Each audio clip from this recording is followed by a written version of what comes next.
Good morning students. बातें कहाँ चल रही थी अपनी? Quantum mechanics. किसकी बात चल रही थी बेटा जी? क्वांटम मैकेनिक्स की अपन बातें कर रहे थे। अब क्वांटम मैकेनिक्स में क्या पढ़ लिया था अपन ने? क्वांटम मैकेनिक्स में लास्ट क्लास में अपन ने हेट कैपेसिटी ऑफ सॉलिड पढ़ा था, बहुत इंपॉर्टेंट टॉपिक था। ये भी उसी की तरह एक इंपॉर्टेंट टॉपिक और पढ़ते हैं अपन, श्रोडिंगर तरंग समीकरण। कौन सी समीकरण? श्रोडिंगर तरंग समीकरण। ठीक है, श्रोडिंगर तरंग समीकरण के नाम से तुझे डिफाइन हो गया होगा कि ये जो इक्वेशन है श्रोडिंगर वेव फंक्शन, ठीक है, वेव इक्वेशन, श्रोडिंगर जो वेव इक्वेशन है, ये इसमें क्या चीज है इंपॉर्टेंट? पहली चीज, श्रोडिंगर नाम का एक साइंटिस्ट था, ठीक है, उसने एक तरंग के लिए समीकरण दी, उसी को श्रोडिंगर तरंग समीकरण कहते हैं। ठीक है, शुरू शुरू में क्या हुआ था, जो डी ब्रोगली था ना तेरा, ठीक है, कौन सा था तेरा? De Broglie. ठीक है, जो तेरा डी ब्रोगली था बेटा, ठीक है, उसने क्या किया था, उसने प्रकाश की जो विकिरण थी, ये जो किरण थी, उसकी दो प्रकृति बताई। ठीक है, कौन कौन सी? एक तो क्या होती है कणीय प्रकृति, एक कौन सी बताई उसने? तरंगीय प्रकृति। ठीक है, तो डी ब्रोगली ने इसी प्रकार इलेक्ट्रॉन के लिए भी दो पार्टी, क्योंकि इलेक्ट्रॉन का साइज क्या होता है, बहुत छोटा होता है। ठीक है, इलेक्ट्रॉन जैसे सूक्ष्म कण है ना, इलेक्ट्रॉन जैसे सूक्ष्म कण, ठीक है, जो बिल्कुल माइक्रो पार्टिकल्स है। इलेक्ट्रॉन का आकार बहुत छोटा होता है, इसका मास बहुत कम होता है, 10⁻⁻⁻, इसका 31 kg होता है। ठीक है, इलेक्ट्रॉन का मास बहुत छोटा होने के कारण इसके लिए दो प्रकृति बताई कि इलेक्ट्रॉन जब मोशन करता है तो किस रूप में? ये एक तो कणीय प्रकृति के रूप में, मतलब पार्टिकल्स नेचर के रूप में भी गति करता है, और दूसरा ये किसके रूप में गति करता है? ये तरंगीय रूप में भी गति करता है, मतलब ये वेव के रूप में भी मोशन करता है। एक तो किसके रूप में? पार्टिकल्स के रूप में। ठीक है, पार्टिकल्स के रूप में भी मोशन करता है, दूसरा इसका नेचर क्या होता है? वेव नेचर भी होता है। ठीक है, ये किसने बताया था? तेरा डी ब्रोगली ने। और कणीय प्रकृति किसने बताई थी बेटा? जो पार्टिकल्स नेचर था वो किसने बताया था? ये प्लांक ने बताया था। किसने बताया था? प्लांक ने। और जो वेव नेचर था ये किसने बताया था? आइंस्टाइन ने बताया था। ठीक है, आइंस्टाइन ने। अब जो श्रोडिंगर था, इसने भी किस पर अध्ययन किया? इसने भी इलेक्ट्रॉन के ऊपर अध्ययन किया है। इलेक्ट्रॉन पर क्या बताया, क्या किया इसने? अध्ययन किया। और इलेक्ट्रॉन की स्थिति का पता लगाने के लिए श्रोडिंगर क्या था? साइंटिस्ट था, इसने भी इलेक्ट्रॉन के ऊपर अध्ययन किया। और इलेक्ट्रॉन का कौन से नेचर पर अध्ययन किया? इसने इलेक्ट्रॉन की तरंगीय प्रकृति पर अध्ययन किया। कौन सी प्रकृति पर? तरंगीय प्रकृति पर इसने क्या किया? अध्ययन किया। और तरंगीय प्रकृति पर अध्ययन करते हुए इसने इलेक्ट्रॉन की स्थिति के बारे में जानकारी दी कि इलेक्ट्रॉन कहाँ उपस्थित है। ठीक है, इसके बारे में जानकारी दी। और जानकारी, स्थिति की जानकारी के लिए इसने क्या मान लिया? एक फंक्शन मान लिया, जिसको इसने साइन दिया। ठीक है, क्या माना? एक तरंग फलन माना, जो जिसका नाम क्या था? साइन। ठीक है, वेव फंक्शन मान लिया। साइन क्या है यहाँ पे? Wave function. ठीक है, वेव फंक्शन। ठीक है, किसके लिए? तरंग के, इलेक्ट्रॉन के लिए। ठीक है, और इसने एक समीकरण उत्पन्न की, जिसे क्या बोला इसने? इलेक्ट्रॉन के लिए इसने एक समीकरण व्युत्पन्न की, जिसे श्रोडिंगर तरंग समीकरण कहते हैं। तो मोटा मोटा मैंने क्या समझाया? डी ब्रोगली के अनुसार इलेक्ट्रॉन जैसे सूक्ष्म कण की प्रकृति क्या होती है? कणीय और तरंगीय प्रकृति होता है। ठीक है, और इलेक्ट्रॉन के, श्रोडिंगर ने इलेक्ट्रॉन पर अध्ययन किया और इलेक्ट्रॉन को किस रूप में माना? श्रोडिंगर ने इन कणों को केवल तरंगीय व्यवहार का अध्ययन किया तथा एक समीकरण व्युत्पन्न की, जिसे श्रोडिंगर तरंग समीकरण कहते हैं। ठीक है, जिसमें इस समीकरण को किससे? तरंग फलन साई, ठीक है, साई के मान प्राप्त होते हैं। इसकी स्थिति पता करने के लिए साई एक वेव फंक्शन दिया। ठीक है, जिसमें से हमें उस मान को चुनते हैं जो तरंग समीकरण को फॉलो करते हैं। ठीक है, इसकी सहायता से इस जो श्रोडिंगर वेव इक्वेशन आई है, ठीक है, इसकी सहायता से किसका अध्ययन किया जा सकता है? इलेक्ट्रॉन की उपस्थिति या स्थिति का अध्ययन किया जा सकता है। ठीक है, इलेक्ट्रॉन की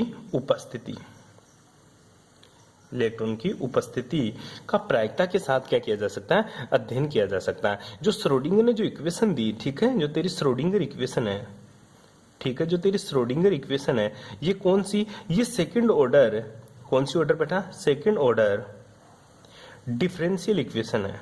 ठीक है, सेकंड ऑर्डर डिफरेंशियल इक्वेशन मतलब द्वितीय कोटि की अवकलित समीकरण होती है। कौन सी कोटि की बेटा? द्वितीय कोटि की अवकलित समीकरण है। ठीक है, अब दोबारा समझ, श्रोडिंगर तरंग समीकरण क्या होती है। डी ब्रोगली के अनुसार इलेक्ट्रॉन जैसे सूक्ष्म कण की दोहरी प्रकृति होती है, एक तो कणीय होती है, दूसरी क्या होती है, तरंगीय होती है। श्रोडिंगर ने इलेक्ट्रॉन के ऊपर अध्ययन करते हुए इलेक्ट्रॉन की केवल तरंगीय प्रकृति की व्याख्या की, जिसे श्रोडिंगर तरंग समीकरण कहते हैं। ठीक है, श्रोडिंगर ने इलेक्ट्रॉन की उपस्थिति या स्थिति का पता लगाने के लिए वेव फंक्शन दिया। ठीक है, और जो श्रोडिंगर इक्वेशन है वो तेरी सेकंड ऑर्डर की डिफरेंशियल इक्वेशन है, या फिर इसको बोल सकते हैं द्वितीय कोटि की अवकलित वेग समीकरण होती है, जो निम्न प्रकार है। अब देख किस प्रकार से इसने अवकलित वेग समीकरण दिया, सेकंड ऑर्डर डिफरेंशियल इक्वेशन दी, या श्रोडिंगर इक्वेशन क्या होती है, किस प्रकार से व्युत्पन्न होती है श्रोडिंगर इक्वेशन, उसके बारे में चर्चा करते हैं। ठीक है, अब सबसे पहले बताते हैं किसी कण या इलेक्ट्रॉन की। ठीक है, कोई भी कण हो, ठीक है, any particles and electron have a energy like kinetic energy and potential energy. ठीक है, मैं बोलूं तेरी एनर्जी क्या है तो बोलेगा गुरुजी मेरी टोटल एनर्जी होती है kinetic energy plus potential energy. मैं बोलूं कोई पार्टिकल्स जा रहा है, कोई बाइक जा रही है, उसकी टोटल एनर्जी क्या है तो बोलेगा kinetic energy plus potential energy. ठीक है, तो इलेक्ट्रॉन के लिए किसी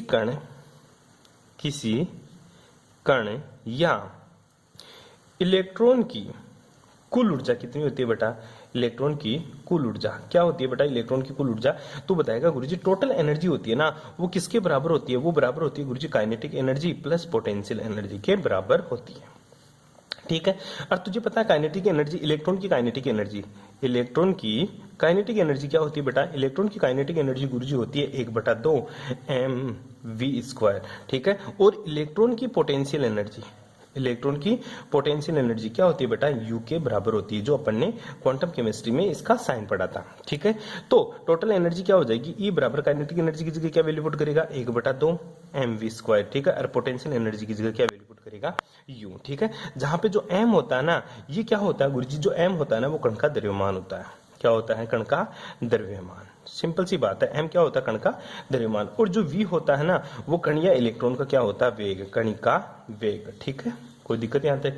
ठीक है, और जो U होती है ना, U ये तेरी क्या है, पोटेंशियल एनर्जी, मतलब स्थितिज ऊर्जा। कौन सी ऊर्जा बेटा, पोटेंशियल एनर्जी होती है। ठीक है, यहां तक किसी को कोई प्रॉब्लम तो बता। जो इलेक्ट्रॉन्स की काइनेटिक एनर्जी को अपन बदलते हैं थोड़ा सा, इसको इक्वेशन नंबर तो क्या देते, 1 दे दे। ठीक है, इक्वेशन नंबर 1 दे देते हैं इसको। अब तू जानता है कण की गतिज ऊर्जा, ठीक है, पार्टिकल्स की जो गतिज ऊर्जा है ना, काइनेटिक एनर्जी ऑफ पार्टिकल्स क्या है, 1/2 mv²। ठीक है, मैं इसके साथ कुछ छेड़छाड़ी करता हूं। छेड़छाड़ करने का तरीका यही है गुरुजी, इसको ऊपर नीचे m से गुणा कर दे। ठीक है, क्या कर रहा हूं मैं, इसको ऊपर नीचे m से गुणा कर रहा हूं। देख ले, ऊपर नीचे m से गुणा करता हूं तो इक्वेशन में कोई फर्क नहीं पड़ेगा। जैसे 1/2 mv², इसको गुणा कर दिया ऊपर भी m से और नीचे भी m से, वही आ जाएगा, m से m कट गया तो 1/2 mv² ही बच जाएगा। ठीक है, ये इक्वेशन को मैंने क्या किया, ऊपर नीचे m से गुणा कर दिया। तो क्या बनता है इक्वेशन में, ये देखना बेटा, 1/2 ऊपर वाला m से गुणा हो जाएगा तो क्या हो जाएगा गुरुजी, mv का होल स्क्वायर। ठीक है, ये गुणा हो जाएगा m² v², इसको mv का होल स्क्वायर लिख सकता हूं। नीचे क्या आ गया तेरा m, ठीक है, यहां तक किसी को कोई प्रॉब्लम। ठीक है, ये सिंपल सी बातें लिखी है मैंने। इसको इक्वेशन नंबर 2 क्या लगा दे बेटा, 2 लगा दे। ठीक है, अब तू चल डी ब्रोगली समीकरण। ठीक है, क्या थी तेरी, डी ब्रोगली। ठीक है, कौन सी इक्वेशन, डी ब्रोगली समीकरण। अब डी ब्रोगली समीकरण क्या थी वो बता, वो थी गुरुजी P = mv होता है। क्या होता है बेटा, P = mv या फिर h/λ। याद करो अपने पूर्व किया था de Broglie equation, P = h/λ। P किसके बराबर होता है, mv के बराबर होता है। P किसके बराबर होता है, mv के बराबर। तो ये इक्वेशन देखिएगा एक बार से, P = mv या h/λ, मतलब क्या हो सकते हैं, तो इसकी वैल्यू mv है ना, इसकी वैल्यू मैं इक्वेशन नंबर 2 में पुट करता हूं। ठीक है, जो mv है, mv का मान h/λ कहां पुट कर रहा हूं मैं, यहाँ पे h/λ, mv का मान h/λ, P = mv, और mv किसके बराबर होता है, h/λ, तो mv की का होल स्क्वायर पुट करूंगा तो स्क्वायर कर ले, m² v², तो क्या हो जाएगा बेटा, h² का स्क्वायर। ये वैल्यू पुट कर दे तू यहाँ पे।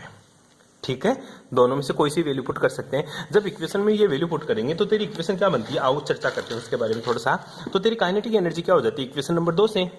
ठीक है, फ्रॉम इक्वेशन नंबर 2 क्या हो जाएगा, इक्वेशन नंबर 2 से वैल्यू पुट करूंगा तो क्या आंसर आएगा बेटा, तेरी जो काइनेटिक एनर्जी होगी, तेरी काइनेटिक एनर्जी होगी वो कितनी हो जाएगी, 1/2। ठीक है, नीचे तो m रहेगा ही। ठीक है, h/λ का होल स्क्वायर। ठीक है, यही तो वैल्यू हुई। ठीक है, इसको मैं क्या लिख सकता हूँ, काइनेटिक एनर्जी बराबर क्या हो सकता है, 1/2 1/2 m λ² और ऊपर क्या हो जाएगा बेटा, h²। ऊपर क्या हो जाएगा तेरा एच स्क्वायर। ये इक्वेशन नंबर तेरी 3। इक्वेशन नंबर 3, ठीक है, इक्वेशन नंबर 3 का मान किसमें पुट करेगा बेटा? इक्वेशन नंबर 3 का मान गुरुजी में पुट करूंगा इक्वेशन नंबर 1 में। इक्वेशन नंबर 3 का मान मैं किसमें पुट कर रहा हूं बेटा? इक्वेशन नंबर 1 में। और इक्वेशन नंबर 1 क्या थी तेरी? E = 1/2 plus u।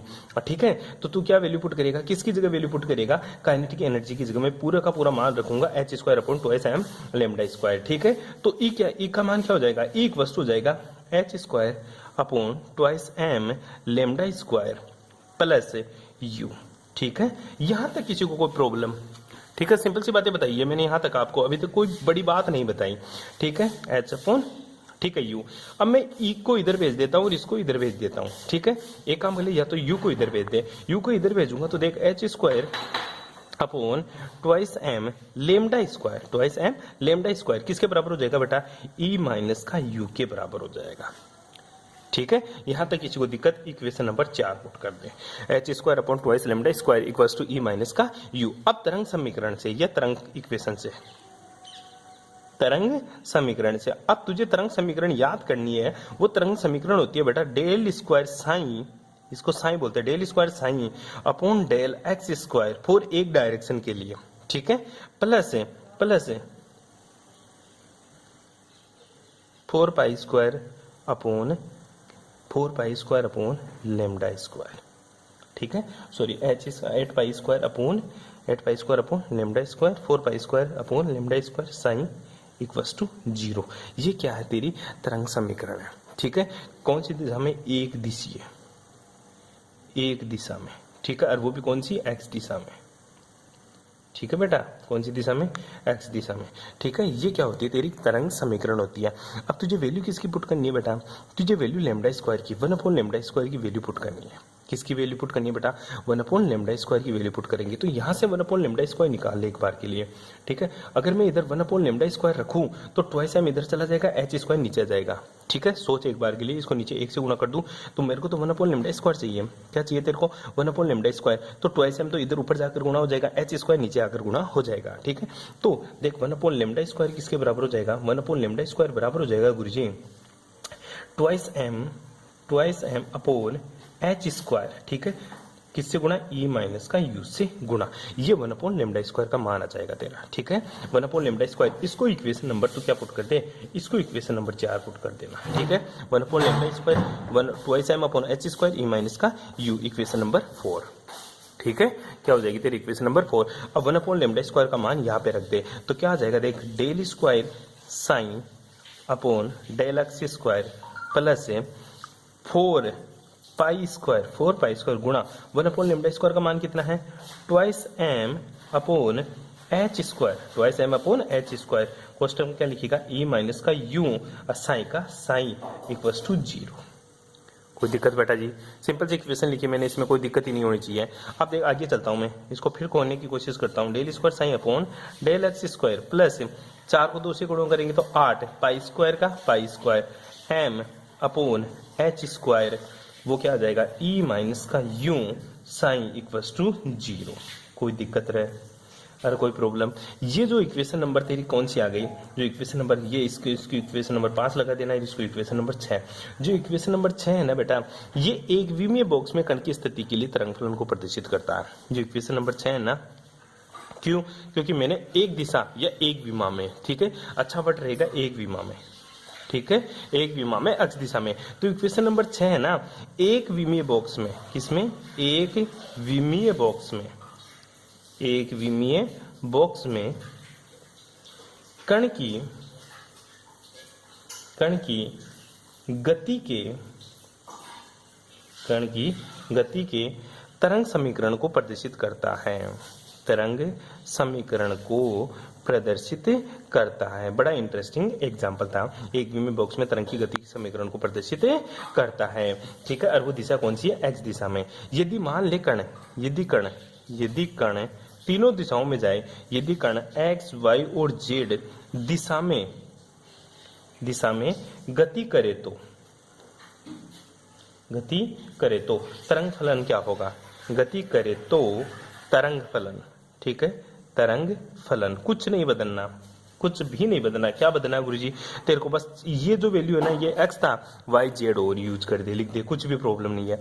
कैसे? Del square sign upon del x square plus del square sign upon del y square plus del square sign upon del z square. बस उसकी जगह ये वैल्यू पुट कर दे, बाकी की बातें वही 8 pi square m upon h square, 8 pi square m upon h square. Question में क्या लिखेगा? e माइनस का u sine equals to 0, e minus का u sine equals to 0 put करना है और कुछ नहीं करना। अब देख, ये साइन ये साइन ये साइन, ये साइन क्या आ रहा है गुरुजी? ये कॉमन आ रहा है। क्या आ रहा है? ये कॉमन। ठीक है, तो मैं इसको ऐसे लिख सकता हूँ क्या? Del square upon del x square plus del square upon del y square plus del square upon del z square. ठीक है, और साइड में कोष्टक के बाहर क्या लिख दिया? साइन। क्या लिख दिया बेटा? साइन। ठीक है, और साथ में क्या लिख रहा हूं देख मैं, 8 pi square m upon h square, वही तेरा e माइनस का u और ये तेरा साइन इक्वल्स टू 0। कोई दिक्कत यहां तक? सिंपल सी बातें बताई मैंने आप लोगों को। अब जो ये पूरी वैल्यू है ना, इसको उल्टा डेल्टा लिख दे। ठीक है, इस तरफ से। ठीक है, ये डेल्टा लिख दे। इसको क्या बोलते हैं बेटा? Laplacian operator. ठीक है, क्या बोलेंगे? Laplacian operator. इसके स्क्वायर लगा दे। ठीक है, delta delta delta square sine plus से वही लिखिएगा वापस 8 pi square m upon h square और कोष्टक में e माइनस का u साइन इक्वल्स टू 0। ये तेरा डेल्टा है। ठीक है, तो ये डेल्टा क्या होता है? ठीक है, ये क्या होता है? जो तेन पूरी इक्वेशन जो डेल्टा स्क्वायर है ना, ये किसकी जगह लिखा तूने? Del square upon del x square plus del square upon del y square plus del square upon del z square. इसकी जगह लिखा। इसी को क्या बोलते हैं? Laplacian operator. हिंदी में इसको लाप्लास ऑपरेटर बोलेंगे। क्या बोलेंगे इसको? लाप्लास संकारक। ठीक है, इंग्लिश में क्या बोलेंगे इसको? Laplacian operator. ठीक है बेटा, बस ये बातें आपको ध्यान में रखनी है। और ये इक्वेशन क्या होती है मेरी? तरंग समीकरण, श्रोडिंगर तरंग समीकरण कहलाती है। जो इक्वेशन नंबर तेरी 7 आई, ठीक है, लास्ट में जो लिखा तूने क्या? Delta square sine plus 8 pi square m upon h square, ठीक है, e माइनस का u साइन इक्वल्स टू 0। ये जो इक्वेशन है ना, ये क्या है? श्रोडिंगर तरंग समीकरण। श्रोडिंगर तरंग समीकरण। बस ये बातें तेरे को याद करनी है। छोटा सा चैप्टर था, या चैप्टर क्या, छोटी सी बातें थी। ठीक है, छोटी सी इक्वेशन थी। ये आपको प्रूफ करवाता है, बार बार प्रूफ करवाता है। ठीक है, तो आपको ये जरूर इक्वेशन प्रूफ करनी है। बाकी की बातें करेंगे अपन कौन सी क्लास में? नेक्स्ट क्लास में। ठीक है, सभी अपने नाम कमेंट्स जरूर बॉक्स करें, क्योंकि उससे मेरे को पता होना चाहिए कि आप क्लास ले रहे हो या नहीं ले रहे हो। जो नहीं ले रहा, ठीक है, वो नहीं लिखेगा। ठीक है भाई।